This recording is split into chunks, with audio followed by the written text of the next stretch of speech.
ആവശ്യങ്ങൾ ഉന്നയിച്ച് ഫെബ്രുവരി 12-ന് സംസ്ഥാന വ്യാപകമായി കെഎസ്ഇബി ഡിവിഷണൽ ഓഫീസുകളിലേക്ക് മാർച്ചും ധർണയും നടത്താൻ തീരുമാനിച്ചതായി electrical wireman and supervisors association of കേരളയുടെ ഭാരവാഹികൾ വാർത്താസമ്മേളനത്തിൽ അറിയിച്ചു.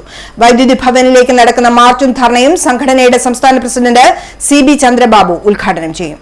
അനധികൃത വയറിംഗ് തടയുന്നതിന് കർശന നടപടികൾ സ്വീകരിക്കുക, പെർമിറ്റുള്ള തൊഴിലാളികൾ തന്നെയാണ് വയറിംഗ് ചെയ്യുന്നതെന്ന് ഉറപ്പുവരുത്താൻ വർക്ക് രജിസ്റ്റർ പരിശോധിക്കുക തുടങ്ങിയ ആവശ്യങ്ങൾ ഉന്നയിച്ചാണ് സമരം. കാലത്ത് 10 മണിക്ക് കണ്ണൂർ വൈദ്യുതി ഭവനിൽ നടക്കുന്ന മാർച്ചും ധർണയും സംഘടനയുടെ സംസ്ഥാന പ്രസിഡന്റ് സി.ബി. ചന്ദ്രബാബു ഉദ്ഘാടനം ചെയ്യുമെന്ന് സംസ്ഥാന ജനറൽ സെക്രട്ടറി കെ. ബാലകൃഷ്ണൻ വാർത്താസമ്മേളനത്തിൽ അറിയിച്ചു.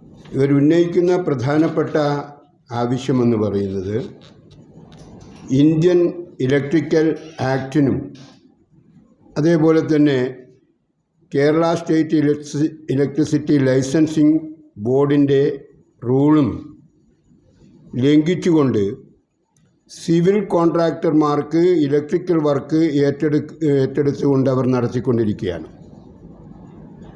അത് ഈ 2 നിയമങ്ങളുടെയും ലംഘനമാണ്. അതുകൊണ്ട് തന്നെ അത് അവസാനിപ്പിക്കാൻ ആവശ്യമായിട്ടുള്ള നടപടികൾ ബന്ധപ്പെട്ട ഡിപ്പാർട്ട്മെൻറ്റുകൾ കൈക്കൊള്ളണം എന്നാണ് ഒരു പ്രധാനപ്പെട്ട ആവശ്യമായിട്ട് ഉന്നയിക്കുന്നത്. സംസ്ഥാന സെക്രട്ടറി ടി. രാമകൃഷ്ണൻ, ജില്ലാ സെക്രട്ടറി ബാബു കാറ്റാടി, സംസ്ഥാന കമ്മിറ്റി അംഗം കെ. പി. അനൂപ്, CITU ജില്ലാ സെക്രട്ടറി കെ. അശോകൻ എന്നിവരും വാർത്താസമ്മേളനത്തിൽ പങ്കെടുത്തു.